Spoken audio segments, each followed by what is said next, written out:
Born the second child of Prince Doran Martell and Lady Malario in 281 AC, Quentyn Martell was raised in Sunspear, the capital of Dorne. Quentyn was taught to be wise, sensible, loyal, and dutiful, tutored by maesters and trained by warriors, learning to ride at the age of 6. After the prince's brother, Oberyn Martell, killed Lord Edgar Ironwood, allegedly by poisoning his blade in a duel, Doran made peace by sending his son, Quentyn, to be fostered by House Ironwood. Growing close to their family, Lord Anders was like a second father, while the eldest son, Cletus, became his best friend. Quentyn's mother, Lady Malario, was originally from Norvos and did not understand the Westerosi foster system, resenting her husband for sending away her child.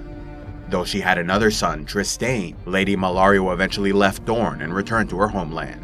Quentyn never established a close relationship with his elder sister Arianne, as she suspected her father and brother were plotting to steal her rightful inheritance. Although male-preferred inheritance rights were common in the rest of Westeros, Dorne's laws dated back to their Rhoynar ancestors, meaning they practiced absolute primogeniture, naming their eldest child heir, no matter their gender. Therefore, Arianne expected to succeed as Princess of Dorne once her father passed. However, in 290 AC, everything changed when she read a letter her father wrote for Quentyn, where he encouraged his son to excel in his studies and training so he might one day rule as Prince of Dorne. Believing she was betrayed, Arianne never cared for her brother and started plotting against her father.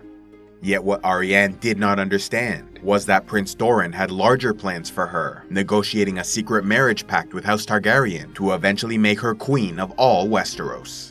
Seeking vengeance for the death of Elia Martell during Robert's Rebellion, Doran sent his brother Oberyn to Braavos, where he signed a contract with the Targaryen loyalist Sir Willem Darry, acting as a guardian to the exiled children of the murdered king.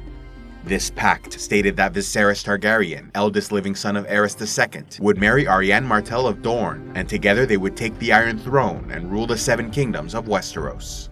It was because Arianne would be queen that her brother would be left to rule as Prince of Dorne. Understanding the plan, Quentyn took his responsibilities very seriously, working hard to accomplish all that was asked of him, thereby developing many admirable traits. Yet he was not particularly handsome, lacked confidence, and had little charisma, resulting in insecurities that made him act with great caution, gaining little fame or notoriety throughout his life. Knighted by his foster father, Lord Anders Ironwood, at the age of 18, Quentyn watched as the 7 kingdoms tore itself apart in the War of the 5 Kings following the death of King Robert Baratheon. Entering the Game of Thrones, Quentyn was informed of significant changes to their long-term plans. In the years since signing the secret marriage pact, Sir Willem Darry, who represented House Targaryen, died without informing the children of the alliance, and so Prince Viserys tried to raise an army on his own by wedding his sister Daenerys to the Dothraki horse lord Khal Drogo. Yet Viserys was an arrogant fool who got himself killed in Vaes Dothrak, meaning the original terms of the contract with Dorne were no longer valid. In order to salvage what they could of this deal, Doran Martell sent his son Quentyn with a party of loyal companions east to find Daenerys Targaryen, the last known living child of Aerys II. The new plan was for Quentyn to propose marriage so they might rule over the 7 kingdoms together, leaving Arianne to inherit Dorne. Although Quentyn was nervous in front of women and terrified of failure, he did his duty and made the journey to Slaver's Bay, accompanied by Sir Cletus Ironwood, Sir Garrus Drinkwater, Sir Willem Wells, Sir Archibald Ironwood, and Maester Kedry. Unfortunately for the party, the voyage was treacherous and they suffered a number of setbacks and delays, with Cletus, William, and Maester Kedry slain in a corsair attack near Lys, while the others remained stuck in Volantis, unable to find a ship headed for Meereen, as all of Slaver's Bay was a war zone. Seeing no alternative, they joined the Windblown Mercenary Company, who were on their way east to join the alliance against Queen Daenerys of Meereen. Once in Slaver's Bay, Quentyn, Garrus, and Archibald pretended to switch allegiances in order to get an audience with Daenerys, where they finally revealed their true identities. Presenting the queen with the original contract signed between House Martell and Targaryen, she informed them it was too late, as she was already betrothed to his Darzo Lorak, and was committed to consolidating her rule in Meereen, with no immediate plans for returning to Westeros. Unwilling to leave empty-handed, Quentyn remained in the city as a guest, but it was clear the queen was not interested in his advances. Even after Daenerys accidentally abandoned the city by flying away on the back of her dragon Drogon, Quentyn refused to leave, ignoring the warnings from the Queensguard Sir Barristan Selmy that his life was in danger. Desperate to return home a hero, he decided to risk everything by hiring the Windblown Mercenary Company to help free one of the dragons held in captivity. As Quentyn had some Targaryen blood from his ancestors, he hoped to tame one of these great beasts, but the mission failed and he was burned alive by Rhaegal before both dragons escaped captivity.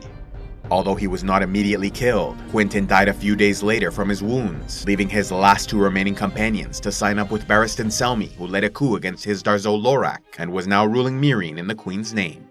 Unaware of Quentyn's ultimate fate, his sister back in Westeros was convinced he went east to hire mercenaries, and so she plotted with her cousins, the Sand Snakes, to overthrow her father before her brother returned. Yet the plan was betrayed and the mission failed, resulting in the arrest of Arianne and the Sand Snakes. Once in custody, Doran revealed the truth to his daughter, and she stopped her rebellion to take a place by his side. Learning that a fleet of ships from Volantis were headed to Westeros, Arianne thought it might be Quentyn and Daenerys, but instead learned it was a young man naming himself Aegon Targaryen, the supposed son of Rhaegar and grandson of King Aerys II. Aegon claimed his life was secretly saved as a child, and now returned with the mercenary Golden Company to claim his rightful throne. Landing in the Stormlands with 10,000 warriors and the Targaryen loyalist Jon Cunnington, Arianne was sent with a party of companions to meet this claimant king and investigate the truth of his origins.